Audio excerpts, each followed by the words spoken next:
Добрий день.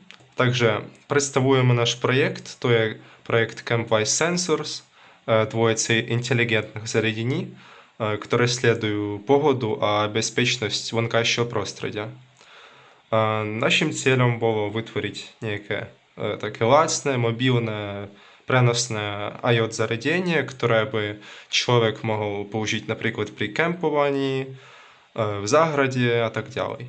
Takže tu nejde o profesionálnu meteostanicu, ale o praktického nejakého takého pomocníka, ktorý vám povie, či je tu príjemné počasie, či je tu pokojne, alebo sú napríklad nejaké zvieratá, alebo niečo takže.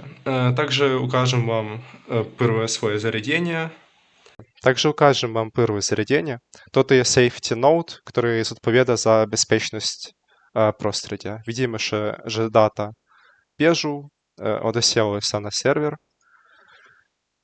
Przejdziemy na сайт. Добре. Także tu mamy takie to trzy przemiany. Sound, air, a światło. Tu widzimy, że bieżu grafiki. Ukażemy na przykład, że звук pracuje.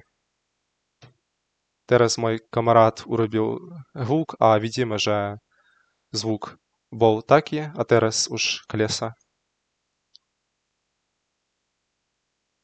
A tak też widzimy, jako zamienił ten safety index. Przejdziemy na stronkę, pozriemy, jako zamieni, kiedy robimy jakieś światło na impulsy. Widzimy, że zwiesił światło, a spadł ten safety index. A teraz po trochu już będzie zawracać spać. Ano. Także tak to funguje moje zariadenie. Takže teraz ukazujem vám druhé zariadenie, ktoré sa volá WeatherNode. Toto zariadenie sleduje tzv. Mikroklimu a má 4 premenné tu. Tak prvá to teplota, ktorá ukazuje, či je prostredie príjemné alebo príliš chladné. Druhou sú vlhkosť, tretia veter a štvrtá to svetlo. Môžete tu pozrieť túto štatistiku s časom